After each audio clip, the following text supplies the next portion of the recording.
What's up, guys? Welcome to today's video. This doesn't feel right. Who's been sitting here? Better. Yeah. We were going to talk about this today, but, nah.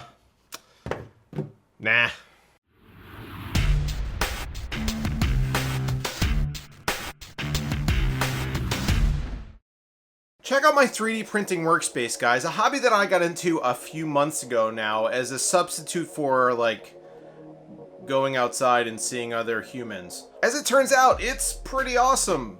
Once you know what you're doing, that is. And the way that I learned how to model, slice, print, and build cool little items like this was through today's sponsor, Skillshare. Skillshare is an online learning community with thousands of classes on everything ranging from music production to web development, and regardless of your skill level, you could fill your cup of knowledge with info from creatives, tinkerers, and pros alike. When I bought my first 3D printer, I couldn't even figure out where the toner went. So I took James Leskey's Understanding 3D Printing, and then as I finally got my bearings and wanted to get deeper into it, I watched Vladimir Mariano's excellent series on designing 3D models in Fusion 360.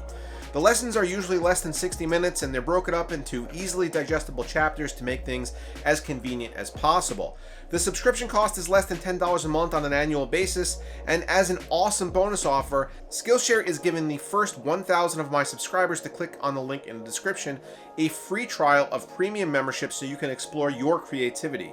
Skillshare is an amazing place for millions of people to come together and share knowledge and insight about the things that they are passionate about. Become a part of the Skillshare community today and get your learning on. So for those of you guys unfamiliar with this card, this is my Power Color Red Devil RX 6900 XT that I unfortunately blew up on the channel a few weeks ago, or maybe a little over a month ago now. I actually sent it off to Tech Cemetery, another YouTube channel that you guys should check out, and I'll leave a link to down below. And he did some very interesting work with it, diagnosing the issue and attempting a repair. Now, I'm not going to spoil the issues that he found, the process that he went through, or the conclusion. So for that, you guys are going to need to tune into his channel. But this is back in the office, and it is a little exciting. But this is not what today's video is about. Oh boy. All right, here it is. Yep. Oh, all right, this is not going to work. All right, that's a little better. As you can see, I really haven't done anything with this since it came in, so you guys are experiencing this at the same time that I am, which also means that you get to experience the crazy packaging that some of these review samples come in, including like these side corner bolsters, which fill up my recycling can every goddamn week. All right, here it is. This is really unique packaging for a case. It comes with like this handle here, and you just pop this open like this. You do have to assemble some parts in here, but I haven't yet really seen what exactly I'm gonna have to do. So why don't I get some of this stuff out of the box, and then we'll talk about it, huh? Ooh. That is a giant glass pane. Oh boy. Okay, so this comes packaged like a test bench. And one of the reasons for that is that you can actually make this into a test bench configuration. Now, there are all kinds of diagrams and looks like parts lists and partial instructions on this lid here. So why don't I actually take all this stuff out so that you can see it? And we'll go from there. Oh my God. I'll tell you, this is quite the unboxing experience.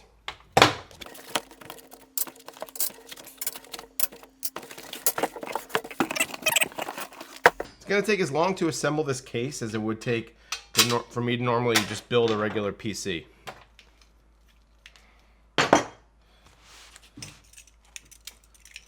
All right, so this is your main motherboard tray.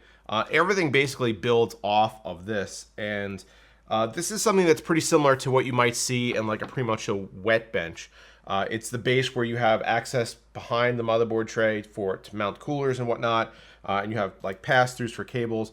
But it also is supposed to function as the motherboard tray for a quote-unquote regular case, a regular build, because you can make this into a freestanding case, or you could transform it into a test bench. For our purposes, what I think I want to do is I want to put this together as a case, and because I have enough test benches as is, and we'll see what this looks like when we have these on the side, which are used for mounting fans and radiators.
Okay, that time lapse that you saw was probably about a half hour. And a lot of it was me kind of fumbling around with how bulky this is, because I'm trying to stay like seated and in frame for you guys. I think under normal circumstances, this would probably take 20 minutes to assemble. And a lot of that is like getting the parts out of the package. There's not a whole lot to it when you're just putting the frame together itself.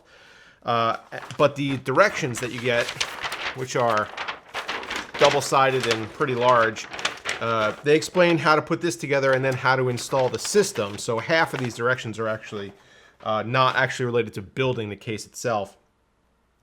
And then the other side of it is transforming this into a test bench. So for the most part, this case is assembled. The power supply brackets haven't gone on yet, because you're supposed to do that as you install the power supply. And then this top bracket here actually is what holds the glass piece on. Oh my God, sorry. Rip headphone users.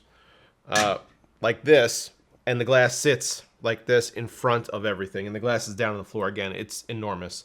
But it looks pretty cool, and it looks sturdy and well built, and the metal is actually really thick, and I'm impressed with the build quality here.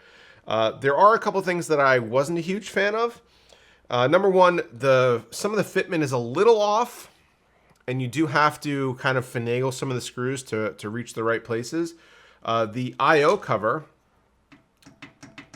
if you guys can hear that, I screwed these down as tight as I could, and the screws wouldn't fully seat. And the I/O, I don't know, unit here, as a result, is loose. So every time you go to press the power button, you'll hear it wiggle. Which I'm not a huge fan of. The other thing is, as this was a pre-production unit from Cooler Master, I assume that this is probably going to be rectified by the time it comes to selling these. But they forgot to give me standoffs. So I looked in every little baggie that came in with the package. I looked in with the foam to see if maybe I left something in there. They gave me an absolute metric ton of thumb screws and no standoffs. So I'm going to have to provide my own standoffs for when we do a build in this case, which is unfortunate. But again, I think that's likely the result of this being pre-production. I can't imagine they're shipping these without standoffs. They would have definitely heard about it by now. So these wings are actually really cool because they are adjustable. You can move them in and out and then tighten them down using the included Allen keys.